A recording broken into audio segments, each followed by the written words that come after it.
So I was motivated to start the shoe drive by that first day of school feeling.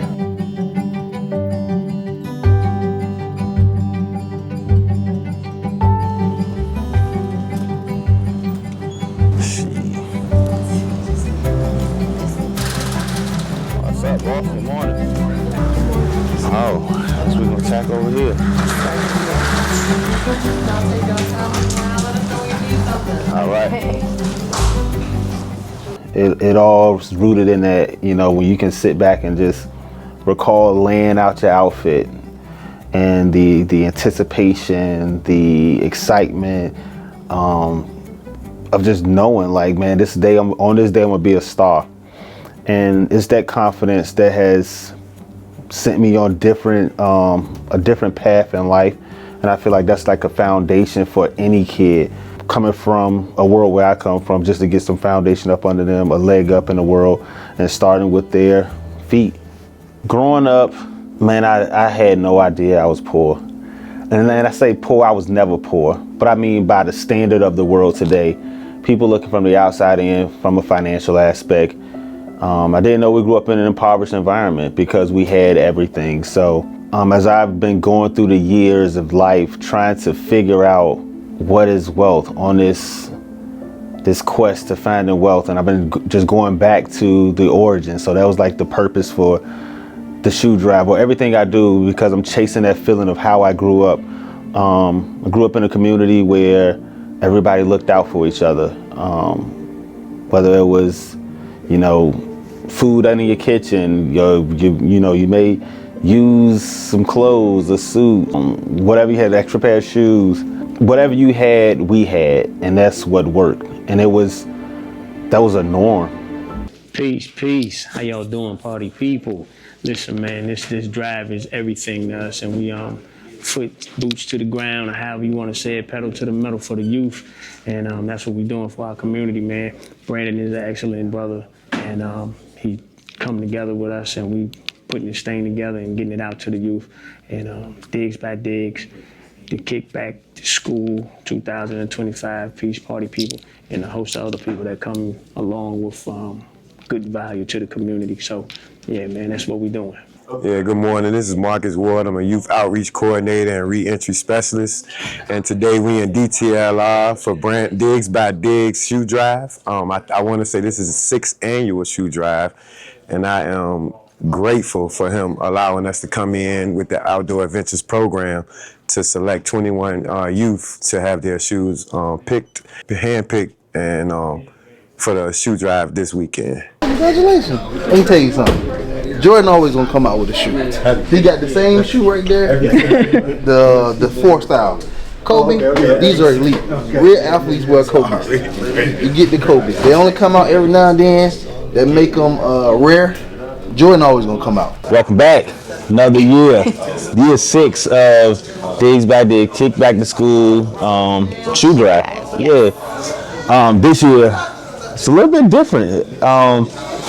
With everything in the world telling us this is not going to be possible, this is far exceeded everything we've done previously. So I want to thank you. This doubled our donations, and we doubled the amount of pre-registered kids. Triple, quadrupled the amount of volunteers. Like, it's a whole lot. The planning phase. I didn't want to do it. I said it out loud. I didn't want to do it for a multitude of reasons. I didn't want to do this event because I didn't feel I was prepared for it. It was a lot that I'm juggling within business, life, trying to make things make sense. And I didn't think I had the capacity to do it. However, the momentum that was created from the previous year's events, people were like, hey man, when are we doing this? When are we doing this? And I'm like, all right, you can drop your shoes off. So I was getting onesie twosies. I'm kind of watching. Some people donated immediately, and we were maybe a couple $100 in. And I'm just watching the calendar countdown, and there's more pressure added. I'm like, Lord, I'm not ready for this. Like, but I'm ignoring it because I got other stuff going on.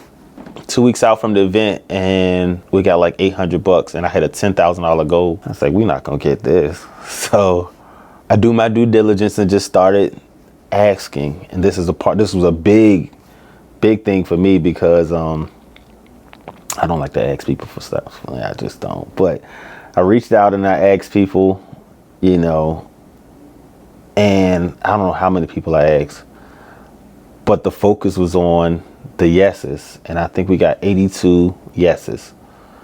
And those 82 yeses tallied up to that total amount. Maybe 7 days out, we got up to maybe like $4,800. And I was like, okay, well, we did last year's number because we did 5,000 a year before. And so I was, again, content with that. But by the end of the weekend, we had got up to maybe $7,000. And so at $7,000, I'm like, okay, we all right. And it kept rolling. We maybe had 8,800 Tuesday night.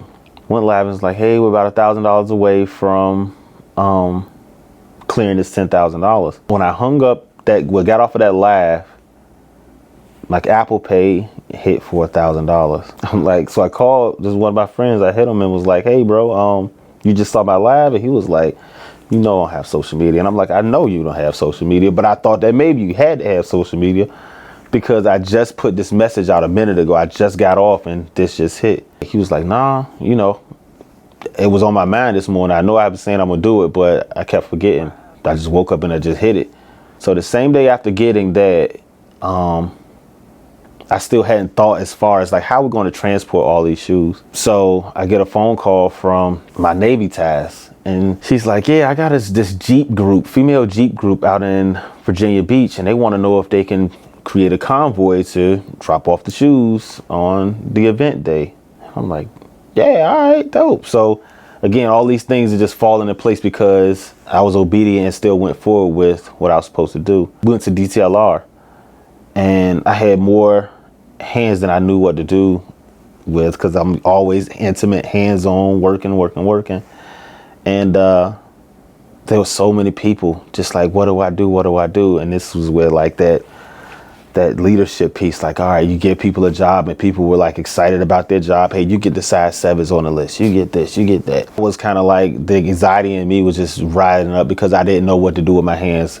Like I'm sitting here trying to go help and go grab and pass out shirts or trying to do something. And when I try to reach for something, it was people taking it from me, intercepting every move I was doing. Like, no, go talk to the camera, go do this, go meet people. You're supposed to be promoting. And that was like, I'm in a whole different element. So yeah, just to have that level of freedom was different than anything I've seen before. But now I understand what I'm supposed to do and how we're going to like scale this to a different level going forward. So the shock was the amount of help. And the biggest shock is this is only the beginning. Our efforts are going to be extended to, we're going into this fall campaign to where we're going to looking to close 10 deals. And of these 10 deals, we're looking to give 10% of our GCI to any organization that is supporting the development and mentorship of young people. Ultimately, we are incubating and creating our future leaders and giving them something to aspire to be by being that thing that we want to see. So that's the vision going forward. We want to get more people involved, show other businesses why what we're doing is important so that they can kind of understand what we're doing. This is not a digs by digs play. This is us preserving us type of thing. So understanding the overview and being clear on it is the vision and just casting that the vision of importance, I suppose. Growing up, I think my biggest struggle was articulating what I saw. Still a tough task today, but I think I'm more so leaning towards it. And I say it was struggles because I was propelled, I was pushed forward by people telling me what I couldn't do. My motivation to get things done was just waiting for somebody to tell me I couldn't do something. I'd go back at my shell, be a recluse, go get it done, and just pop back out like I did it. As simple as I make that sound, it was more so traumatic experiences because I didn't have that top cover, that big brother. If I could look at younger me, I'd say it's okay to smile.